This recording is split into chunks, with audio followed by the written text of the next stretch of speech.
Welcome back. Up next in today's fight for positioning in Group C is another David and Goliath clash between China's Edward Gaming and Europe's H2K.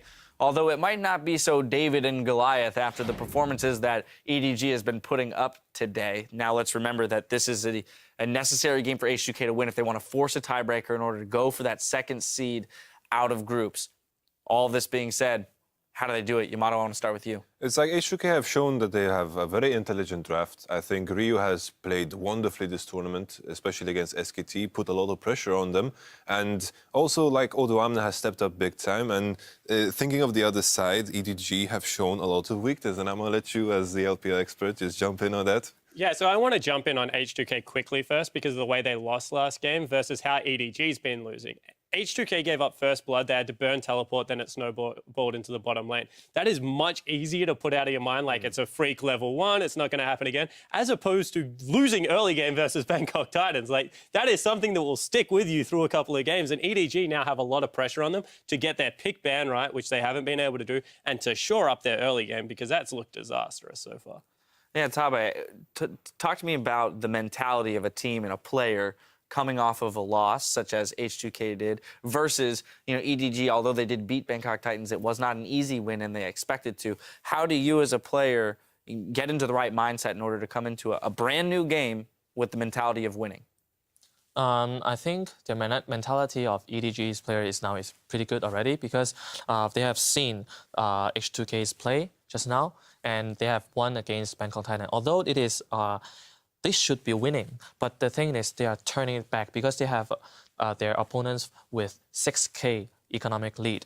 The thing I want to say is EDG's top lane, AJ, is doing good using Echo against Darius. So I think if this game, because we can see that EDG's BP, they are always like to have Darius on their opponent's team. Yeah. I think it would be a pretty good point for EDG for using Echo as a top laner against Darius. But for more information, I don't think it is a counter pick. But I think Echo, it is like something like macro play. What do you mean macro play? I don't kill you on lane, but I do better in team fights. Yeah, basically scale into the game. Like, I want to also touch on the H2K, what I want them to do coming into this game. I want them to put Yarnan on an AD carry that complements Ryu and Odoamne in the shape of Sivir, and I think they will increase their odds because Yarnan has not have like proper performances in this tournament.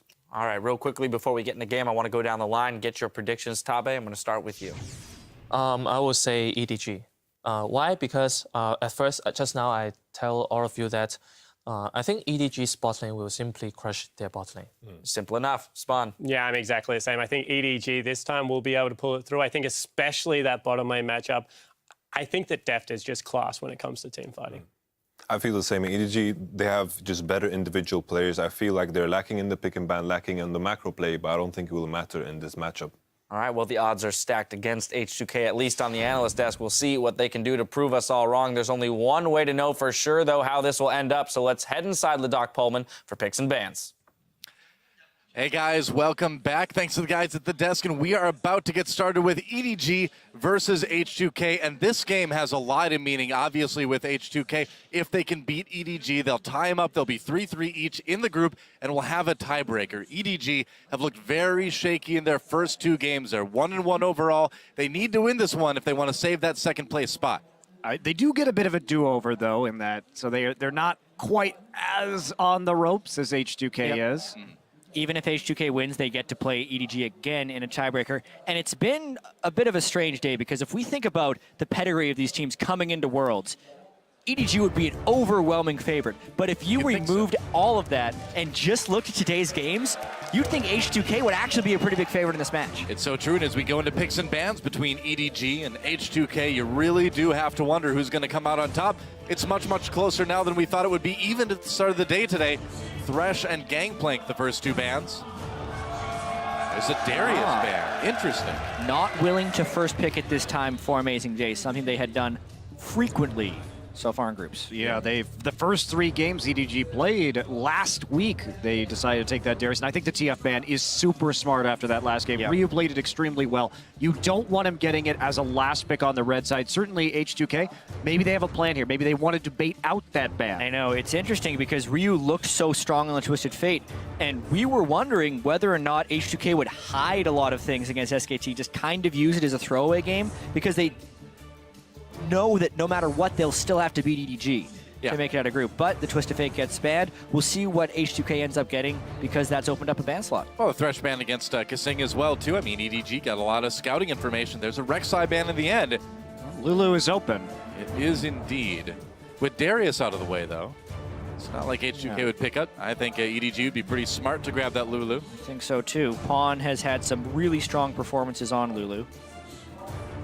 And it also can help to snowball what EDG's strength looks to be heading into this game, which would be the bottom lane of Deft and Mako. Pretty strong duo for H2K if they lock it in.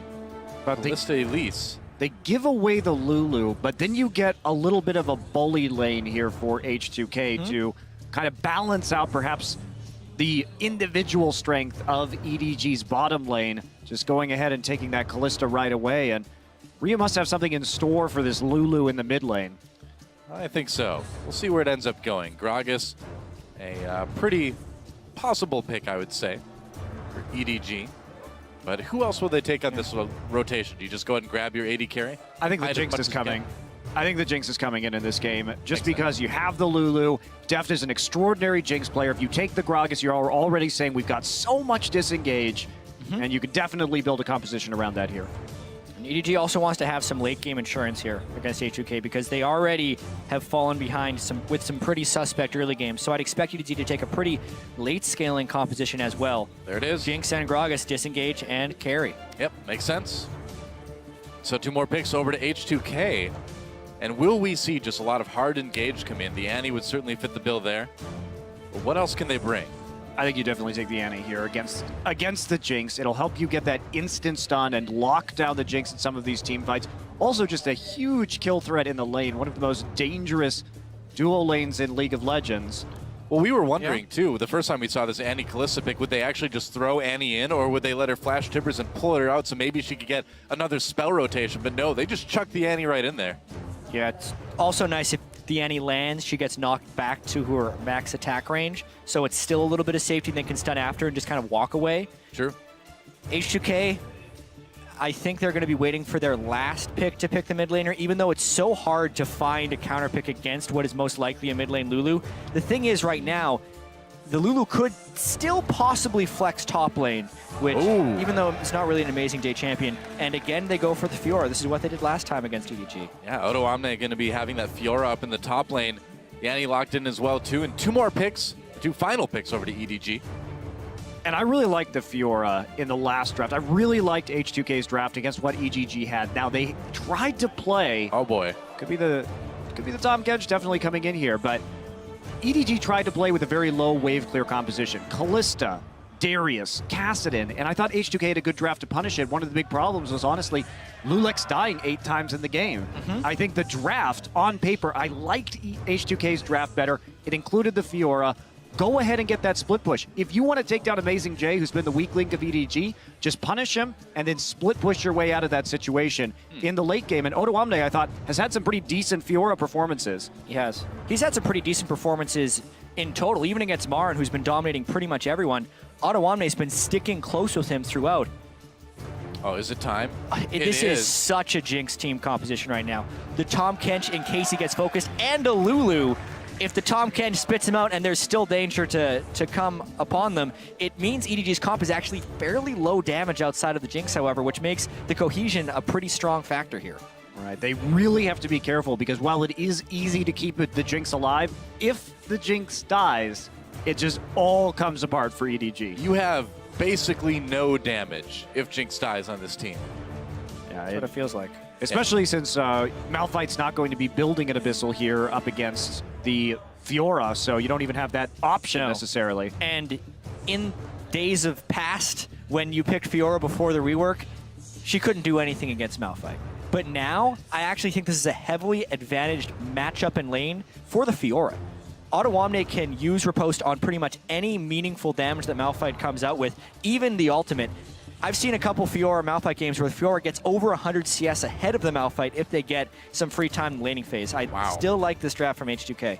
Orianna coming in as the last pick here. Just a good lane matchup up against the Lulu, generally speaking. So trying to control Pawn in the laning phase. Ryu and Pawn both selecting that teleport now. Could be a little bit wild here early, but H2K, if they get ahead, EDG doesn't have an answer to a split-pushing Fiora in this game. That is a big, big concern for them. H2K has an advantage in a 1-3-1 as well with the Orianna compared to the Lulu, so... I also really love Orianna in protection-based compositions on the opponent's side because the Shockwave gets so much AoE damage and can be so disruptive to the overall flow of things. You can't shield everyone at once if they're staying close together. And Tahm Kench, Lulu, and Jinx are very likely to be fairly grouped up in a lot of these team fights. Yeah, true enough. And if Tahm Kench doesn't get Jinx inside him as fast as he can, that could be a very dead AD carry very, very fast. So the coaches will shake hands, and we are about to move into the game. H2K, I think with a great chance here against EDG, but now the question is, will EDG finally be able to sort of counter those demons that have plagued them today, have a convincing win for once in their second week here? I think this says a lot about EDG's mentality. They're putting all the eggs in the Deft basket right now. Amazing J hasn't showed up this tournament. Just put him on something where he has to press R and initiate for Deft. He's been pretty much just J this time around. Yeah, just J. Only J. Not the cool J from Men in Black, just a regular letter J. I would just say lackluster J, actually. I would actually demote him below J. Below average J. Oh.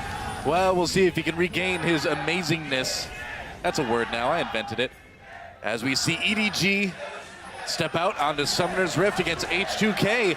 These teams, possibly their last games in groups. Yeah, and what I find so funny is even though this group stage has been so vastly different than expectations, EDG's path has been almost identical. Last year, they were placed in a group with the dominant Korean team, lost to them both games, then lost to the underdog, went 3-3, and had to play a tiebreaker. It could be almost exactly the same situation here if they drop a game to H2K, because they would both be 3-3 in the group. EDG probably getting a few flashbacks. I think so. A lot of fans as well. And the Chinese scene fans, the LPL fans, have had a lot of disappointment to deal with in Worlds so far. EDG getting out of this group would be pretty nice for them. Yeah, funnily enough, Clearlove is the only remaining member from that EDG team that had the 3-3 group last year, but the brand is the same. Before the great Korean exodus. Yeah. So Deft, a lot riding on this guy's shoulders this game, as we've already said, and Mako as well too. I mean, he's really got to go all out in terms of keeping this Jinx safe, keeping him away from the shockwaves, keeping everybody off of his AD carry. Let's see, Kasing and Hjarnan here. Looks like calling the lane swap as they move up. They are going to take a peek in at the Gromp. This is dangerous. Can they sneak through? They believe actually they can. haven't been detected by vision here, and they're sending both. This could be a really high value disruption if they get there quickly.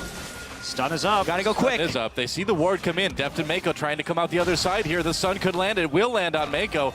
Decent amount of damage, and they don't get the Gromp. So neither team really gets any XP out of the deal, or any XP lead, I would say, out of the deal. Deft actually has a 1 minute advantage experience-wise and the faster shove. So even though H2K disrupted that, they basically only get the matched lanes out of this. EDG doesn't want to lane against this at all. They don't want to go up against bullies, so they're immediately swapping. Wow, that's rare. bold. They're falling so far behind on tempo for this play. Well, this is a risk that they're going to take, right? Because they now say we don't want to lane against this Annie Callista combo, so we're going to sacrifice a certain amount of farm in order to make that happen. And that may put the Jinx behind, but they're saying it's better to be a few minions behind than the possibility of that kill lane coming through or them getting zoned off the wave entirely. But we'll see how exactly H2K is going to react to that. They're going to find Amazing J. Walked right through the turret there.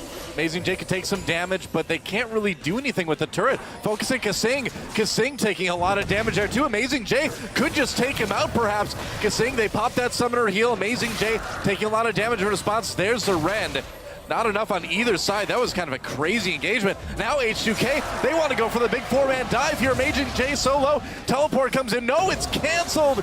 And Amazing J could still be in trouble. Are they going to get first blood? Amazing J, they get him. First blood goes to Kasing, and they will get out fairly clean. This is the way European teams and H2K lane swap. If you're going to be playing against this, you have to be able to send defense for your top laner. This is the second game in a row, well, with the Bangkok Titans game in between, that Amazing J has just been basically left for dead with poor support from his team.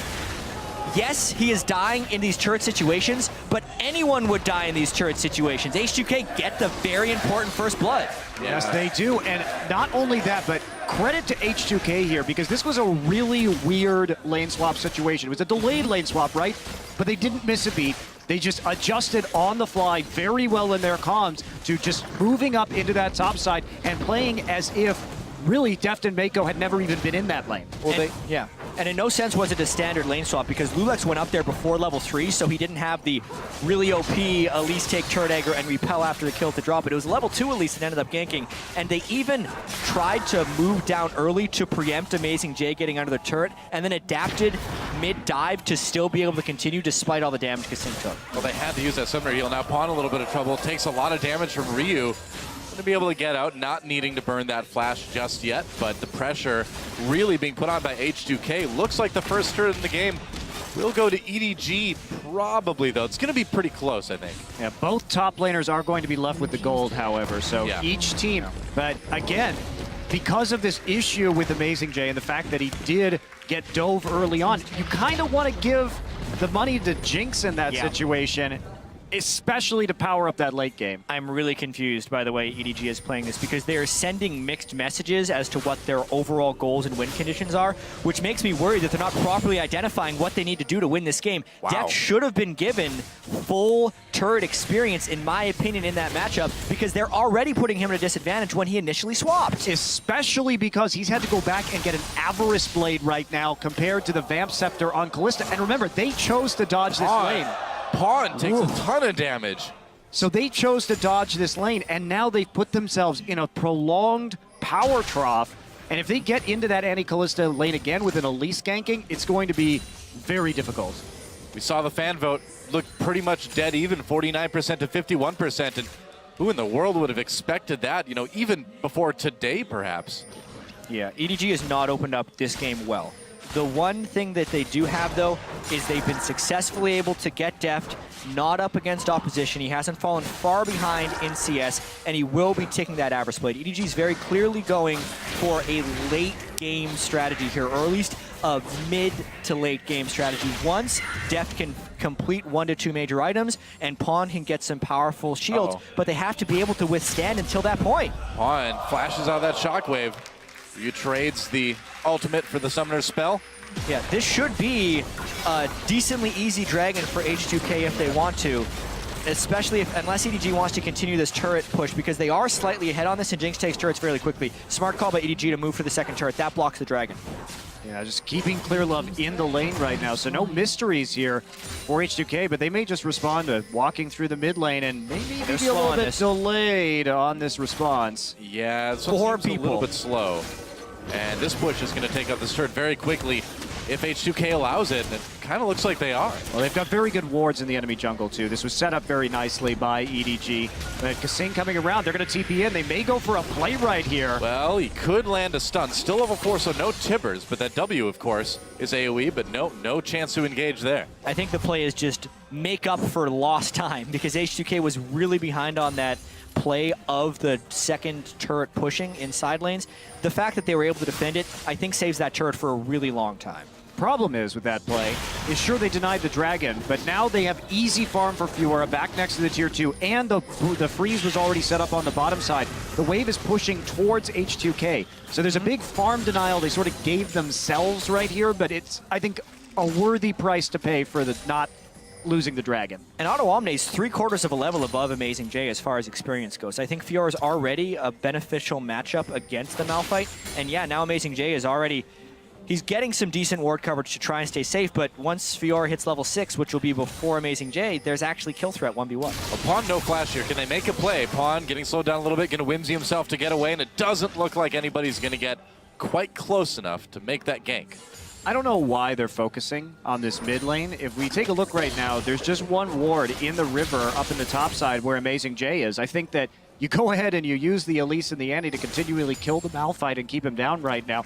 Pawn, it's just too easy. Sure, his flash is down, but he has Whimsy, he has a lot of tools, and he's playing pretty defensively in the lane. Well, yeah, Malphite's still level 4. It looks like Lulex is going to be spotted by this ward, and Amazing J immediately pulling back.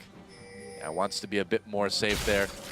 Look at the CS lead that's developed. Remember, when Odo Omne TP'd to that top lane turret, they were basically even. And now it's turned into a 13-36 lead. It's because Odo Omne is so good in that matchup. I think that's one of the reasons that H2K is throwing so many ganks towards the mid lane, is because they don't really know what else to do. They've already gotten Odo Omne really far ahead, and EDG is walking around with a fortress of wards around Deft, so he's not actually reachable. If anything, I think instead of ganking mid lane, they should actually be taking the Dragon to start that eventual timer, since EDG is very clearly trying to stall for the late game. Well, you'd think they could have taken that Dragon a while ago now. Just giving a lot of time to it, I guess. Yeah, especially you look at these CS differentials. He'll get his CS here too. Yeah, he'll get some CS here. But they're playing so defensively, you have to make a play right here. Either you have to commit to dealing with the Malphite, or you need to do something more cross-map. Sure, you don't have TP, but Odo Omne has no reason to be in the top side right now. And they're giving up their blue for free. Oh, they're going to get spotted, but it's a little bit too late. Blue buff going to go over to Pawn. Meanwhile, fight in the top lane. Amazing J slowed down a little bit. Is Odo Omne going to go all in on this? Nope, too close to the turret. Yeah, I think specifically they just split the map at not a very advantageous time. They went back for the Odo Omne play. They're trying to push in Amazing J, but they let him catch the minion wave, and it's a slight misstep here from H2K, I have to say. If you're going to make this play has to be with a Vindigo. Annie and Elise, you're just a day late and a dollar short. And EDG basically just gets a free Dragon right there. I mean, H2K starting this off strong, and I really like the position they were in, but they made some pretty massive misplays on the map right now, and EDG right back in it. Well, it's like you said. I mean, it looks like they just kind of got a little bit lost. They had this lead, and they just didn't know what to do with it. And EDG knew exactly what to do from their position. They've come back from much bigger deficits today already. EDG has been swapping Deft back and forth and back again to keep him away from the Kalista Annie. And that part of their game has only been mildly successful. He's still down 12 CS, but at the very least, he picked up the early Avarice Blade and has already generated 190 gold from that aspect. But they're still going to have to be able to play this game of surviving and reswapping for a pretty long time before they're able to take advantage of it. Well, as it stands right now, due to the Avarice Blade, he's only down about 50 gold. So it's not actually that big of a difference compared to what the CS says. Yeah, with no kills or assists, kind of swinging things with that Avarice Blade. Even Not turrets, too surprising. too, so. Yeah, that too. Well, Pawn, speaking of turrets, able to hold his in the mid lane. Yeah. For a little while at least. There have been so many lane swaps from Deft here. And if H2K wants to capitalize on this, they either need to attack the lane swap or successfully attack the mid lane. But Pawn has been playing very defensively, 20 CS deficit, thanks to all that gank damage that he's been taking from H2K. And now they're again ahead on the play on these turrets. Yarnan was slow pushing that other side. They're going to get the wards in, too. Well, they're going to get the turret, perhaps. H2K, a lot of people from each team moving up there. Turret will fall to EDG, though.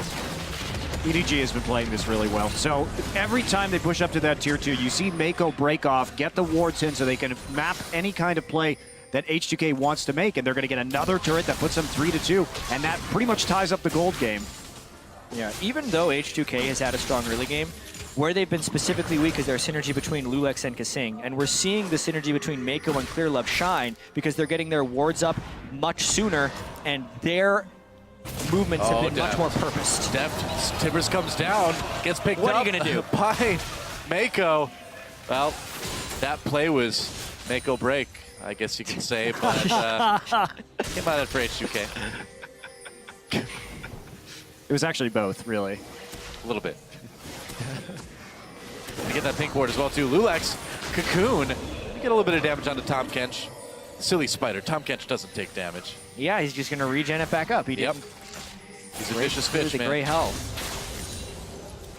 5 people on H2K in the mid lane here. They're kind of fed up with this lane swapping, so they still have to, they can still take advantage of Death's power drop, but they have to be able to keep a minion wave in front of this turret long enough to siege, and they just don't have the ability there because they have to respect the Malphite engage. Yeah, that's the thing. If you're H2K, you're never really going to be able to siege. Malphite is that ultimate siege breaker style of champion.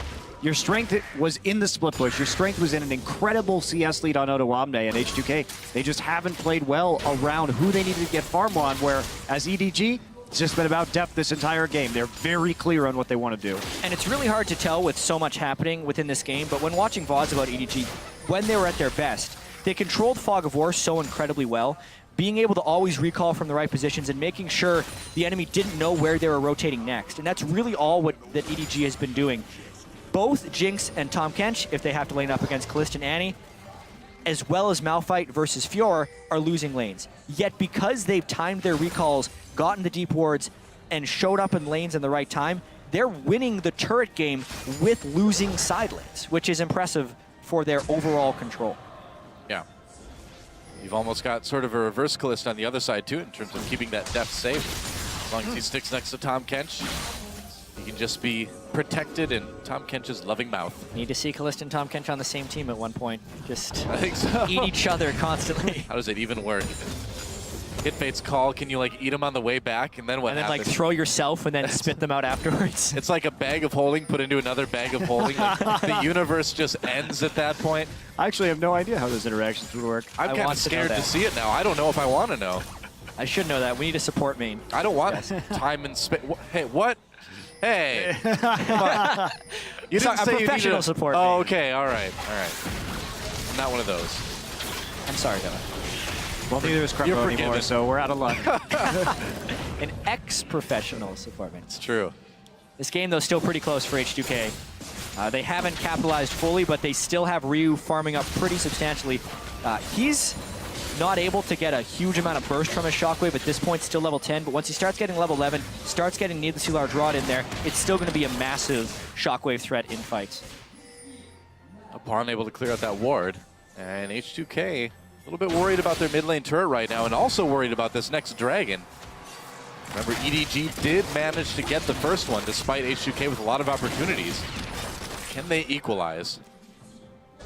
That's going to be the big question, and I really think they should have had that first dragon, but couldn't quite pull it off, and now they're aiming at number 2, but it will be coming in relatively late, so having 5 dragons is something that's going to be hard for them to get unless this goes into the very, very, very late game.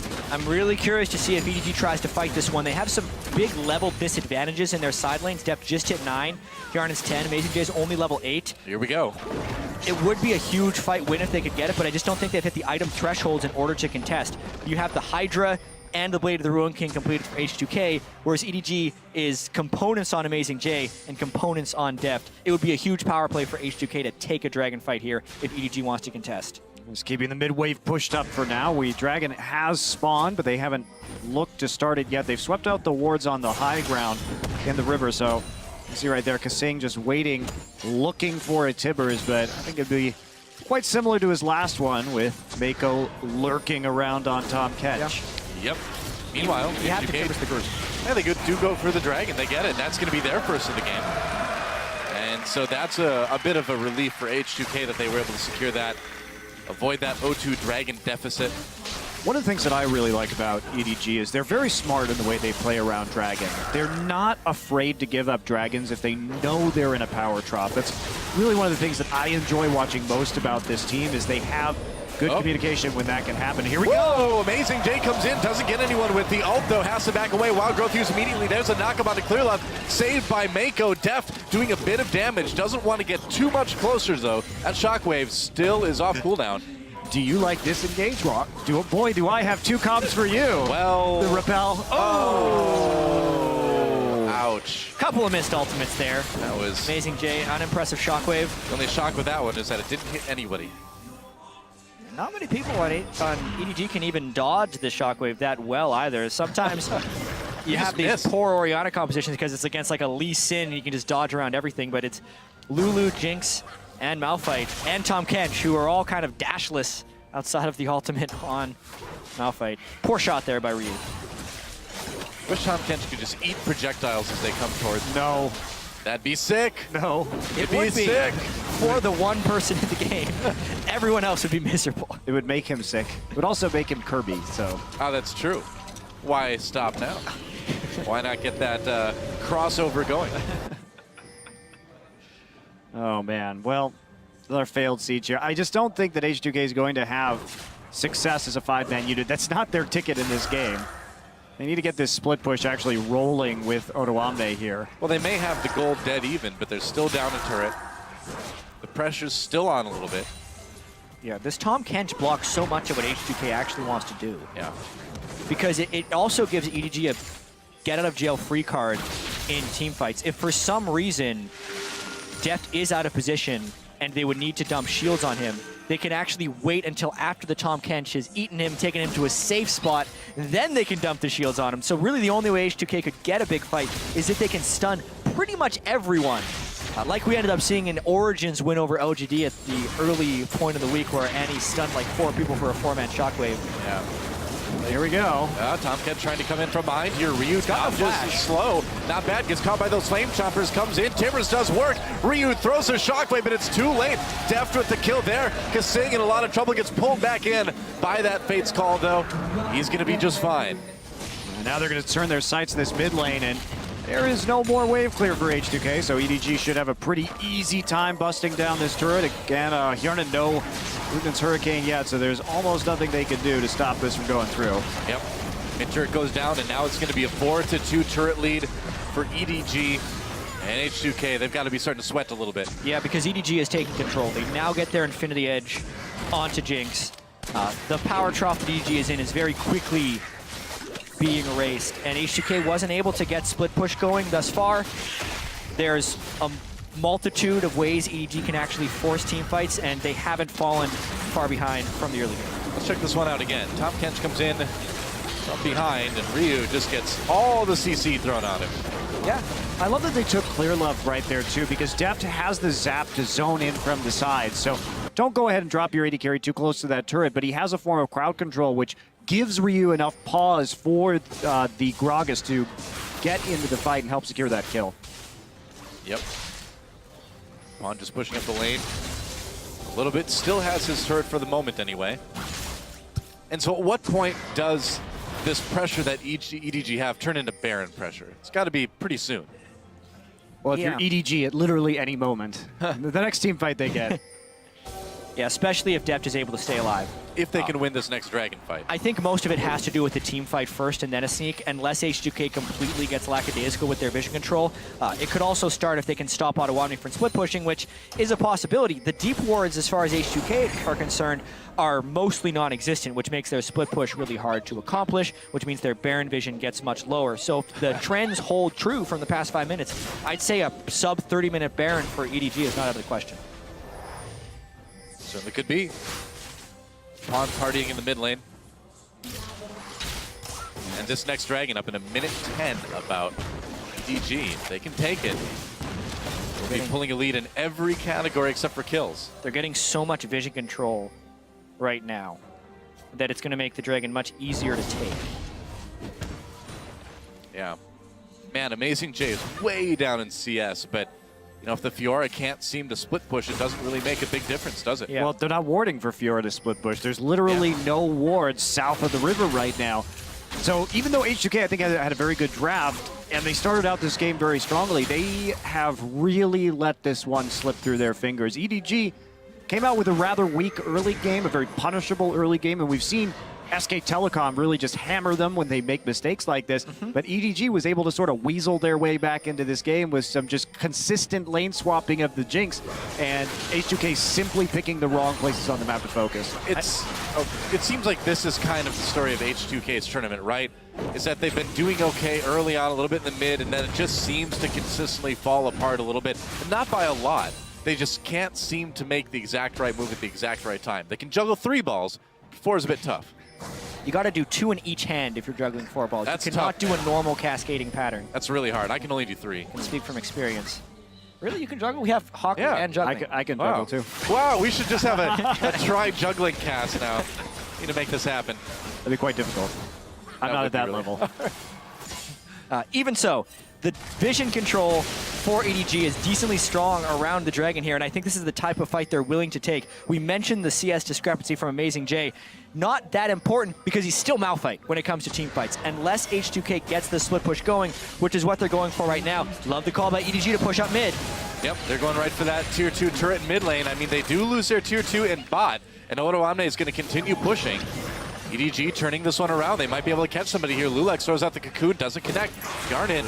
Okay, this could get apocalyptic. Oh boy, here comes a Tom Kench. Comes in, is he close enough? Amazing J caught up a little bit. They're gonna jump onto Yarnin right away here. Yarnin flashes away, doesn't get CC'd, gonna pull in his Annie, his support, still gets taken out. Amazing J with the kill there. And Kasing in a lot of trouble as he gets back to the Baron, but the Baron's not gonna help you, man. You got a flash, but you don't have it. No flash for you, you're dead. And there's a bot lane out of commission for H2K. Baron helping out a little bit, and perhaps that Baron damage is enough to keep EDG from pursuing this fight. The Abyssal Voyages for Mako have been so on point, and they're really generating a lot of positive plays for EDG. That was a really extended back and forth play, and because of all the quick movements around the map, H2K did lose their coordination a little bit, and that's exactly when the Abyssal Voyage came in to give them the right start to that team fight. I think H2K just had to pull the trigger earlier. You'll notice that Odoamne did not use teleport right there, and they allowed themselves to be carved up on the map as a result and get split. Meanwhile, the TP, so Odoamne comes in right here, but had he teleported more up towards the river, there could have been a play made, perhaps. Yeah, Odoamne was already on the run from what he thought was an expected collapse, so kind of a disaster. Yarnin would have been dead either way, it feels like. The tank lines were just in the right position for EDG, and, well, H2K doesn't actually have a tank line, so they need clean initiations. Getting engaged on is never good when you're running this squishy of a team. That way. H2K in quite a bit of trouble now, despite the fact that the gold is still pretty even. Yeah. That does actually remind me of a really critical point as far as what EDG has put together here. They have very strong disengage and a protect the Jinx composition, but these comps are even better when you can just kill frontline. Since no one on H2K is actually tanky enough to take even 5 or 6 hits from the Jinx. So once they speed Jinx up, the game will just be over if EDG gets even a little bit more momentum because H2K doesn't have proper tank lines. Well, now we're going to see, can H2K use this teleport advantage to its fullest degree? Because that's what they've got going for them. They're still relatively even in gold, and Odoamne, by not using his TP in that last fight, is going to put some pressure down onto this bottom side, but the rest of his team has to be doing something else. Looks like they will be trying to clear out some vision in the mid lane and push forward, but there's a lot of EDG wards on that Baron. Yeah, there's no dragon to try to take, so the Baron can be the focus. But EDG, They're all may sitting be in. ready to spring a trap, yeah. So there's plenty of knowledge to try and set up a trap. Yeah. And it's really difficult for Odoamne to get the safe split push because there's not enough disengage on H2K to stop the engage from EDG. Guess we just start the Baron. That burnt the teleport. So much for the TP advantage. Yep. And he canceled it too, so they can just go right back on and he has to walk. This is great for EDG. Yeah, they're going to get a lot of damage in on that Baron, but can they finish it off? H2K coming in. They want to contest it. EDG backing off right away. They're going to take down the Rift Scuttler just for a little bit of extra vision as they move back to the mid lane. So H2K able to stop the Baron, at least for now anyway, but I don't think EDG is too bothered by that. They can keep waiting this one out. Right, and they're going to get a TP advantage for at least a brief time, and that is going to force Fiora to group up, which is exactly what EDG wants. They want the 5v5. They want H2K to group, so just play a methodical game here. Wait for them to be in your pocket before you actually try and take a fight. And Tom Kench's mouth pocket. Gross. Wait Nobody till they're wants to in be the in Kench. Gross but effective. Yeah, that's true. Disgusting, but effective. We need like a Tom Kench skin that yells, "It's a trap" when he comes out of his ult or something. That'd be sick, man. What we need is somebody with a really strong arm to be noodling. We were talking about this earlier, where noodling is what you do with a catfish. You like True. stick your arm into a hole in a swamp, and Right. the catfish latches onto your arm and you pull it out. It's basically one of the more dangerous kinds of fishing because you don't know what's going to be in the hole. Is it an alligator? Is it a water snake? Who Also knows? one of the most manly ways to go fishing. If you like to lose fingers to snapping turtles, sure. It is manly. So who would have an arm Sure. strong enough? Probably Tryndamere if he dropped his sword. I think His noodles to the top catch. I would pick Victor because he can just stick his third metal arm in there. He doesn't need to worry at all. Just build a new one. He is the perfect He's like, I've got spares at home. I can noodle all day. Taken out of context, that sentence. Yeah. If you just tuned in right now, We're talking about noodling. Wait, no, let us explain.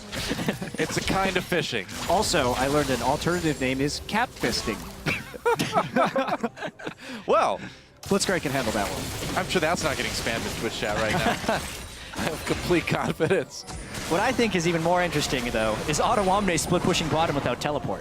Because it That's a puts them brave in a move, pretty man. difficult situation. Yeah. They don't have strong vision control over Baron, and if anyone gets picked off, it's a free Baron for EDG because it would take him so long to go up there. Amazing J has the teleport advantage in the bottom lane, and it makes H2K's push in the mid lane pretty difficult. Yeah, I would say. They're not really doing much with it right now, though. Amazing J just trying to stop the split push. Do you think they should just go for Baron instead? I think they definitely have that option if Amazing J wants to go ahead and TP up there. Question is, how fast can they actually take it? The answer is pretty fast. You see Deft right now not even bothering building Last Whisper. There's no armor, so who cares, really? Specifically, the Bloodthirster is the survivability that they're really going to need. If no one can immediately get onto Deft and kill him, he will win the fight based on sustained damage capabilities. It does seem like EDG is still just playing this mostly slow. It is still very risky for them to go for a straight-up Baron against an Orianna and an Annie-Callista combo. I mean, maybe they actually set up a kill on Ottawamne here. Maybe. He needed to block that slow. He needed to block it. Oh, Pawn coming in. They got the flash. Teleport back up now for Ottawamne. But he's lucky to get out with his life. Well, they actually, EDG really waited that one out. I think they had a pretty good opportunity to make a play around that teleportless split push, but not going to make much of a difference. They did blow Ottawamne's flash on that, and this gave H2K time to regain vision control over Baron, considering how much EDG committed to the bottom side of the map right there. H2K trying to find a fight here, and they're going to find Clearlove. Not pulling the trigger on that one, though. They're going to go for Mako. Mako pretty tanky, backs off. There's the shield. He's going to be just fine. Flame Choppers drop down. Yarnin goes in, gets some damage onto Def. Kosik trying to help out. They miss the stun. And now Clearlove back in with the re-engage. So much damage coming from EDG. Deft is getting excited, and all the fans of EDG are too. As Lulex and Ryu runs away, here comes the Kench, and he's going to get the slow onto Nice Ryu. shot. Can they catch him? Trying to get there a little bit too low health. One more hit, though. Could do it. Two more hits. Can he eat him? They're not going to need you. Ryu going to go down. Another kill for Def. That is 4 for 0. A near flawless team fight for EDG. That may be the clinching fight that moves EDG into the quarterfinals. They've been waiting for that setup for so long, and honestly, this game has been heavily about the catch. They didn't even need Amazing J's Malphite ultimate to pull that one off. Yeah. Unless it came back off cooldown during the chase. I'm pretty sure it didn't. No, I don't think it did, but doesn't matter. Lulex down anyway. They've got a couple people still over at that Baron, so we have 31-minute Baron take for EDG. And it's been a bit of a sloppy game from both sides. Early on, it was sloppy for EDG, I would say, but I would say the last 15 minutes have been quite clean. When they fully committed to getting to the late game, I think EDG has played this quite well. And it's okay for Tom Kench to face check things because he is Tom Kench. Look at the shielding he was able to get and then disagree with the flash in because Singh, such a critical miss. Crucial Tibbers, and that damage. Well, when you start grouping up in a choke point like that, after you miss onto Def, the rockets are going to come through, the Gragas barrel's going to come through, and there's not a lot of hope right there. Well, H2K wanted to make the pick, didn't make the pick, and then they lost the 5. They're on a ward. Clearlove going in. Another explosive cast. Kasing destroyed immediately. Clearlove held up a bit. Big shockwave, but no follow-up. So EDG is going to be just fine. Ryu on the run again. Going to try to teleport out. Not going to make it. Mako with a bloodthirsty kill. He licked him. First kill of the game. Congratulations to Tom Kench. EDG in full control right now. They have the Baron buff. They've also picked up 2 kills, which means they can push this through very aggressively as long as they go catch the minion wave. Yeah, without Azonias or anything like that, any armor whatsoever. I mean, with the Jinx already completing this Bloodthirster, really nothing going to stop Deft, especially since he has about a million ways not to die in these team fights. Tons of protection from Tom Kench, tons of protection from Lulu. Yeah. Deft really running away with this one. Oh, Baron letting them push down these turrets so easily. This is going to be a simple inhibitor, and this could be the game. EDG trying to secure their second place spot. They can do it with a win right here. Jarden is still finishing off a turret, so they know they have some time before They do. he can get back. And they're going to do some damage to these Nexus turrets. One goes down. H2K needs one last fight. Amazing J goes in under Ryu. Ryu gets evaporated. Lulex running for his life. And Odoamne can't participate. There it goes. And in the end, H2K says, do you have a win? And EDG says, go fish. That is it. EDG takes second place. Wow. Well, EDG, surprising. Not their best day of League of Legends. We do expect more out of these guys, but they clutched it. They found a way to win. They play around Deft in this last game, and Deft delivers. Ultimately, EDG is not punished, and they now have a week to prepare for the quarterfinals because this group is set SKT #1, EDG #2. They would have liked to finish higher, but with the way they were playing today, probably a little bit of relief that they're still advancing to the quarterfinals. You know, it is. It was a pretty sloppy group stage in general for EDG and for a team that people are expecting to really be a team that could go toe-to-toe with SK Telecom. They're going to need to bring a very, very different game to the quarterfinals. Yeah, specifically, their early lane swapping game is by far their biggest issue. Because we could see once EDG kept the gold fairly paralleled in the mid game, they executed amazingly. Like, they just got this lead about 5 minutes ago, and then they ended the game. We knew their team composition was built for the team fighting phase, and the instant Deft got ahead, he could just kill anyone because there's no true frontline on H2K, and that is exactly why the game ended so quickly once they got the edge. Yep. And for H2K, their journey to Worlds this year is over. And for any organization, for H2K especially, it's been a great ride. I mean, they did really well both seasons. They made it to Worlds in the end. Yeah. I think Third H2K place. also did better than expected even in this group. I mean, they made it a lot closer than I thought they would. Yeah. Third place in both European LCS splits. Third place in this ridiculously tough group at Worlds. Basically, best perceived team out of China, even though it was the #2 seed, and the #1 seed and best team out of Korea. Really tall task, but they put up some pretty competitive games. I mean, any team that gets picked into a group with SK Telecom and EDG, you just got to feel sorry for them at this point with where those teams are in League of Legends. But H2K, despite going out, really did make it competitive. Also, most importantly, this is probably the only group I'm going to get right in my pick'em for the World Yeah, Championship. me too. Yeah, I got nailed the Congratulations pick to up like there. 75% of people. This was like You the know, most stoic group as far as predictions. I bet there are a lot of people out there that actually had EDG in first for this group, which before World started was conceivably possible. We didn't know EDG was going to be the way they are, but yeah, congratulations. Good job, guys. Pick'ems, correct. I did it. I did it. Yay. Well, like 97% of us are eliminated from getting it all right already, so oh well, whatever. No championship ribbon. Group A Yep. was a disaster. I picked Crew Tigers For for pickles. first, COG for second, Me too. as did many. I was almost there. I had Coup, Flash Wolves, and then CLG, Pain. So I was nearly there. Yeah, that is actually It remarkably was close. Oh well. You can see they're setting up the interview right down there. That's right. We with did EDG. see that. I wonder how they're going to be reacting to this because to me it is such an identifiable problem within their early game. And I don't know if it's actually fixable in a week because it's such a complex lane swapping game, and it definitely feels like they are far behind in that game. All the other teams that went over to boot camp in Korea with the North American and EU teams got to practice against that so frequently. And even though EDG was scrimming the same opponents, I think most of their practice was against other Chinese teams. It'll be interesting to see if they can adapt. Yeah. I'm really curious to see what these guys have to say because, yeah, obviously a disappointing group stage. What do you think? I think that EDG, so they pull out their ace composition to make sure they get through to quarterfinals. It's all built around Deft.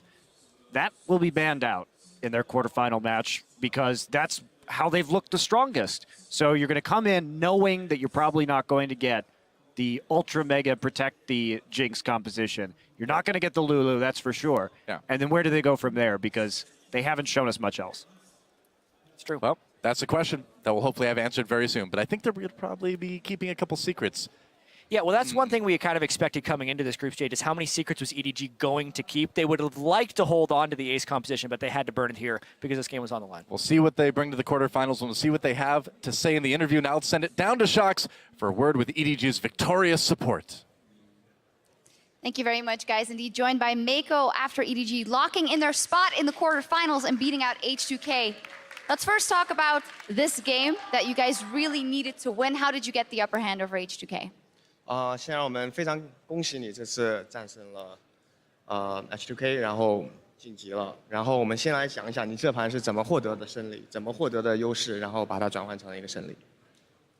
这一局的话，我们前期选择安妮跟那个蛤蟆的话，就是想要换线嘛，然后发育，然后打到中期的话，我们9筒、露露跟金克斯打团很强，所以前期就一直跟他们换线发育。 然后打团，我们比他们更胜一筹。So they picked Jinx and Tom Cage comp to just farm the lane and try to get an early game advantage. So they just keep farming and farming, and once they get into a team fight stage where they excel at, which they excel at basically, and they were able to pull out ahead and finally take over the game. Indeed, strong team fights in this game. Let's step away from this game. You guys, as EDG, are one of the favorites for this whole tournament, yet your early games today against SKT, H2K, and BKT have been lackluster. How much of a liability is that going into the rest of the tournament? 就是比赛开始之前呢，我们觉得 EDG 是这个组最强的一个队伍之一。但是通过今天的几场比赛，我们发现你们的前期的游戏处理的不太好。你觉得这个你们前期的弱势会对你们以后的比赛有什么影响吗？应该影响挺大的，因为 我们前期换线处理的没有欧美队伍好嘛，然后所以今天就只能硬着头皮去对线，然后以后的话会把换线处理得更好，然后就会打得更好。So actually, our week in the lane swap is actually pretty big, and so we are really trying to adapt to the new laning phase. But as for now, we're just trying to beat them in lane. So for the later matches, we'll try to improve on the lane swap, and hopefully we can get better. That definitely is a working point for you guys. Just a couple of months ago, you triumphed over SKT at the Mid-Season Invitational. How worrying is it for you that now in the group stage you weren't able to beat them yet, at least? 就在 MSI 的时候，你们战胜了 SKT， 但这次在小组赛中，你们目前还没有对他们取得过任何胜利。你觉得你们怎么面对这么个情况呢？你们怎么考虑这么个问题？我觉得在小组赛遇到失败的话是可以接受的。 然后我们看到就是会看到自己的短处嘛，然后就会慢慢去改进。我们会在决赛战胜 SKT 的。Alright, so I think it's okay for us to lose in the group stage. At least we can find out where our weaknesses are, how to improve, and I think we can beat them in the finals. All right, well, we'll see if that happens. Thank you very much, and congratulations for making it to the quarterfinal, Mako and EDG. Although there are some questions that still need to be answered. Back over to you guys. Thank you, Shock. Securing their second place seed into the bracket stage there, EDG. Avoiding that tiebreaker, very, very good by them. I want to start team comps. Specifically to you, Tabe, we saw the Malphite come through and this entirely protect the Jinx comp with the Tom Kench as well as the Lulu and the Gragas for the disengage. Thoughts on their pick ban phase this time around? To be honest, I love the pick bans of EDG's this game because at first I suggest AJ to use Echo because we saw that he used it last game. But the thing is, I think Malphite is a really good pick. Why? Because we can see that he has a lot of support from his team this game. His team came over to top lane and help him to destroy the second turret. And the second thing is, even he has a huge lead by Fiora of CS, he is making huge plays from his Malphite. For example, he forces the flash from Orianna, and after they have known that Orianna have a flash CD, Kench ulted mid, and they're all in for Orianna. And the second thing is, I think, other than the Malphite pick, I think Deft is very good in picking Jinx, and he actually avoided laning against Kalista. This is a very crucial point because after we see they saw that they are in top lane, but he suddenly goes down. to bot lane. He knows that he is no chance against Kalista in early game, and he bought Aphrodite's Blade very early, and he just farm and farm. And Yeah. it's very good. Willing to concede that lane in order to make sure they don't match up in the 2v2. Coming over to you, Yamato, continuing somewhat on the picks and bans, I want to look specifically, though, at the Malphite and Fiora matchup, because I know you have a different opinion than Jat does as to who that benefits. I reacted quite heavily on it simply because, like, in this game, as Tabe mentioned, there was a lot of lane swapping, and of course, Amazing J is going to fall behind on CS because of it. But the matchup against Fiora is pretty decent early game, but of course, Fiora scales better into the lane. But simply because Malphite has this opportunity to itemize armor, he's never going to get Doven. He's going to be fine always in this lane, and Malphite is something that is so good in team fights, and that is what EDG was aiming for in the end. And I completely agree with that, and that's what I wanted to talk about. The Gragas Malphite pick, especially with how much farm they prioritize onto Gragas, means that they were always going to have double Frozen Heart earlier, which means Kalista is null and void in the mid game, and it is so hard to dive those two champions. The Gragas ult splits up the team as you go for a dive. It really mucks up Annie especially, and then you can never dive someone like Malphite. Good initiation is generally good anti-dive, and that is what EDG brought to this comp in spades. It was just so disruptive to be able to single out one target. Now, it did take him a little bit to get to that point, though. What we did see in the early game was the prowess of the Western teams, the European and North American teams in the lane swap to pick up an early kill and build small advantages. But where did that all turn around? You got to look at Mako on support. Yeah, you certainly do. Mako was just able to utilize Tahm Kench, move people around the map quickly with his ultimate in a couple of key team fights. And when you have this pressure, as you said, as soon as you burn a summoner spell, as soon as you take the turret, Mako can be anywhere and just pick up whatever he wants. Yep, an easy kill picked up here on Ryu. This is the one that you were referencing, Tabe, just now. But as well, you know, throughout the game, this one too, to cut them off, just managing to separate H2K and put them into situations in which there is no good decision to make. And once again, look at Hyanan. His only choices to attack in that team fight were Clear Love and then Amazing J. There is no way, as a Kalista who doesn't build crit, who had to go QSS, is going to be able to get out of these team fights by putting out the amount of damage that Def did, who was hitting a Fiora the whole time, who had double offensive items. I'm just happy more teams are unclogging the frog because Tahm Kench is so powerful. I'm super happy to see more of it. A very, very powerful champion, and to some degree is taking the place of Janna, being a beefier support that can still protect your AD carry and allowing Jinx to be played. It's like the point you're making, I like it a lot, simply because melee champions tend to, like melee supports tend to be stronger in the early game, stronger in the early skirmishes, and that's where Tahm Kench shines, Alistar shines, and Braum shines, and that is the biggest reason why we see these melee supports coming in. They're just so tanky. Yeah, they certainly are. And whilst, like, the last thing I want to hit on pick bans is we haven't seen a prevalence in Fiora, and I think this game shows why. In China, when they build Fiora, they go 40% cooldown reduction with 1 or 2 offensive items. If you're against a magic user, you go Black Cleaver. If you're against a lot of AD, which this team comp was because it was built around Def, you should go the Frozen Heart because 40% cooldown reduction actually means your Q does a lot of damage. And a lot of people underestimate the Q damage and the sticking potential. I feel if Odoamne was a little bit tankier in this composition, had he gone with the Frozen Heart, he would have given Deft a lot more headaches. You saw in a couple of those fights, he could get on Deft, but then was immediately blown up. Now, Tabe, lastly, I want to come to you. EDG has made it through to the bracket stages, and they have some time to work on some of the issues. They've identified for themselves that their lane swap and some of their early game seems to be their weakness. Specifically, how should this team, with very limited time, attack fixing those problems? As you said just now, their lane swapping problem is very important. I said that this game, Amazing J has many support from his team, but we have to remember that it is after his first death. EDG is executing very poorly of lane swapping because we can see that Amazing J has died. Why? Because he tended to have, he wants to defend the turret, but he didn't know that he will die under 4-man dive. So I'll have to think maybe EDG's coach, Aaron, have to discussion with his teammates. Is it good for Amazing J to defend the first turret, or is it good to just go to lane with Jinx? Because Jinx is already avoiding to lane against Kalista, so let's farm together. All right, well, we'll see if they can do just that. They've got some time. Like we said, with that win, EDG have locked in second place in Group C and will advance with SK Telecom to the quarterfinals in London. So, gentlemen, looking at this group, we still have one more game to play today, but these top two teams were the ones we expected to go through. SKT looking in form as ever. EDG looking to struggle a little bit.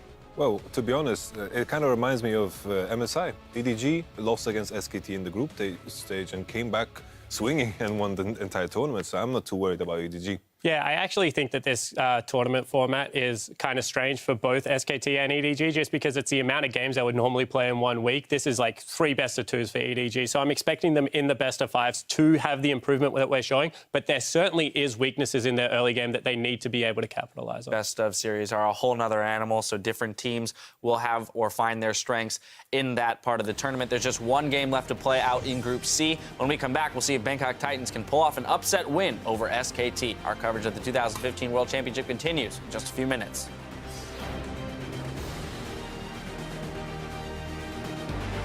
This is the last game everyone will remember of H2K from Worlds. Yeah. Make it count.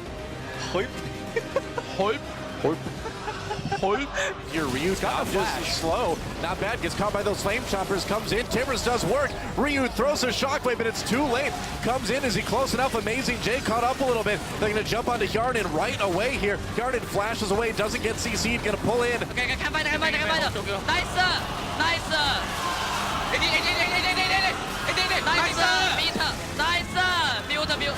Note. Needs one last fight. Amazing J goes in under Ryu. Ryu gets evaporated. Lulex running for his life, and Odoamne can't participate. And in the end, H2K says, you have a win, and EDG says, go fish.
decent Fiora performances. He has. He's had some pretty decent performances in total, even against Marin, who's been dominating pretty much everyone.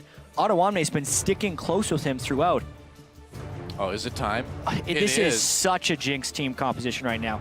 The Tahm Kench, in case he gets focused, and a Lulu. If the Tahm Kench spits him out and there's still danger to come upon them, it means EDG's comp is actually fairly low damage outside of the Jinx, however, which makes the cohesion a pretty strong factor here.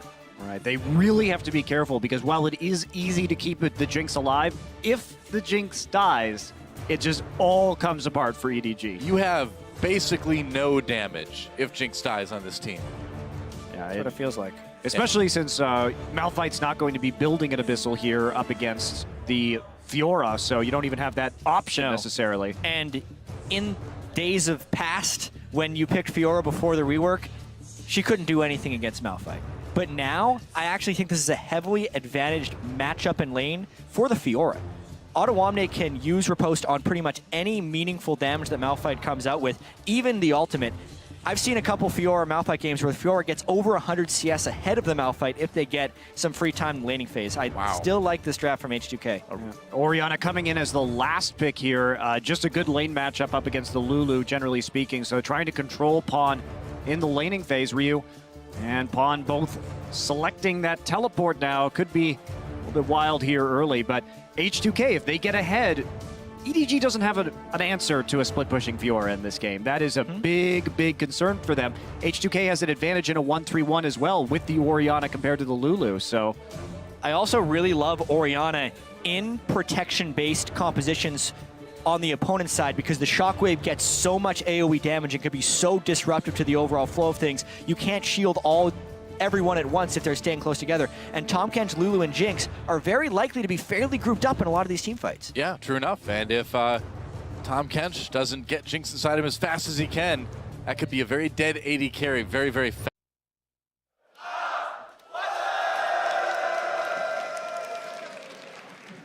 Welcome back. Up next in today's fight for positioning in Group C is another David and Goliath clash between China's Edward Gaming and Europe's H2K. Although it might not be so David and Goliath after the performances that EDG has been putting up today. Now let's remember that this is a necessary game for H2K to win if they want to force a tiebreaker in order to go for that second seed out of groups. All this being said, how do they do it? Yamato, I want to start with you. It's like H2K have shown that they have a very intelligent draft. I think Ryu has played wonderfully this tournament, especially against SKT, put a lot of pressure on them. And also, like, Ottawamne has stepped up big time. And thinking of the other side, EDG have shown a lot of weakness. And I'm going to let you, as the LPL expert, just jump in on that. Yeah, so I want to jump in on H2K quickly first because of the way they lost last game versus how EDG's been losing. H2K gave up first blood. They had to burn teleport, then it snowballed into the bottom lane. That is much easier to put out of your mind, like it's a freak level 1, it's not going to happen again, as opposed to losing early game versus Bangkok Titans. Like, that is something that will stick with you through a couple of games, and EDG now have a lot of pressure on them to get their pick ban right, which they haven't been able to do, and to shore up their early game, because that's looked disastrous so far. Yeah, Tabe, talk to me about the mentality of a team and a player coming off of a loss, such as H2K did, versus, EDG, although they did beat Bangkok Titans, it was not an easy win and they expected to. How do you as a player get into the right mindset in order to come into a brand new game with the mentality of winning? I think the mentality of EDG's player is pretty good already because they have seen H2K's play just now, and they have won against Bangkok Titan. Although it is they should be winning, but the thing is they are turning it back because they have their opponents with 6K economic lead. The thing I want to say is EDG's top lane AJ is doing good using Echo against Darius. So I think if this game, because we can see that EDG's an extraordinary Jinx player. If you take the Gragas, you're already saying we've got so much disengage, and you could definitely build a composition around that here. And EDG also wants to have some late game insurance here against H2K because they already have fallen behind with some pretty suspect early games. So I'd expect EDG to take a pretty late scaling composition as well. There it is. Jinx and Gragas disengage and carry. Yep, makes sense. So 2 more picks over to H2K. And will we see just a lot of hard engage come in? The Annie would certainly fit the bill there. But what else can they bring? I think you definitely take the Annie here against the Jinx. It'll help you get that instant stun and lock down the Jinx in some of these team fights. Also just a huge kill threat in the lane, one of the most dangerous duo lanes in League of Legends. Well, we were wondering, too, the first time we saw this Annie Kalista pick, would they actually just throw Annie in, or would they let her flash Timbers and pull her out so maybe she could get another spell rotation? But no, they just chucked the Annie right in there.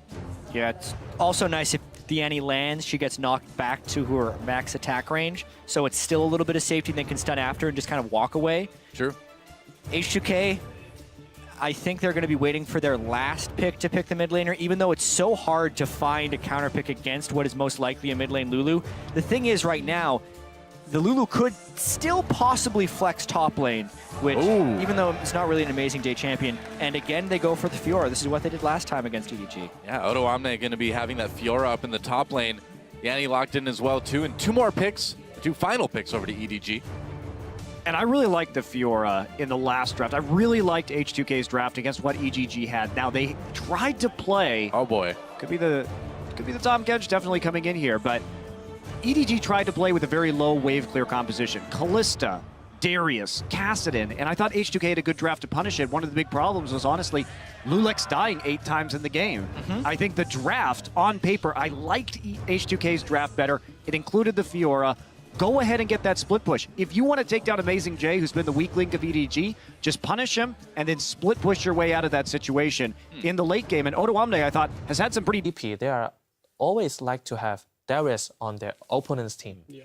I think it would be a pretty good point for EDG for using Echo as a top laner against Darius. But for more information, I don't think it is a counter pick. But I think Echo, it is like something like macro play. What do you mean macro play? I don't kill you on lane, but I do better in team fights. Yeah, basically scale into the game. Like, I want to also touch on the H2K, what I want them to do coming into this game. I want them to put Yarnan on an AD carry that complements Ryu and Odo Amne in the shape of Sivir, and I think they will increase their odds because Yarnan has not have like proper performances in this tournament.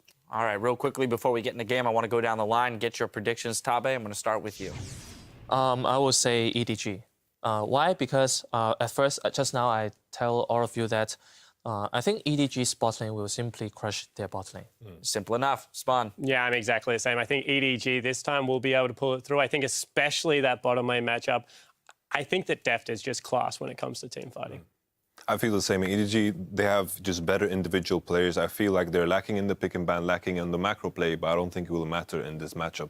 All right, well, the odds are stacked against H2K, at least on the analyst desk. We'll see what they can do to prove us all wrong. There's only one way to know for sure, though, how this will end up. So let's head inside Ladakh Pullman for picks and bans.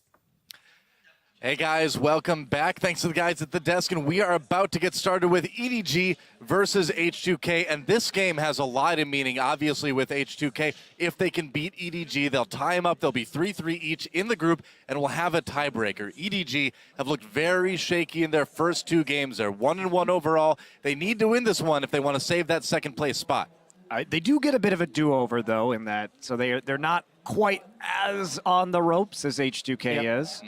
Even if H2K wins, they get to play EDG again in a tiebreaker. And it's been a bit of a strange day because if we think about the pedigree of these teams coming into Worlds, EDG would be an overwhelming favorite. But if you removed all of that and just looked at today's games, you'd think H2K would actually be a pretty big favorite in this match. It's so true, and as we go into picks and bans between EDG and H2K, you really do have to wonder who's going to come out on top. It's much, much closer now than we thought it would be, even at the start of the day today. Thresh and Gangplank, the first 2 bans. There's a Darius ban. Interesting.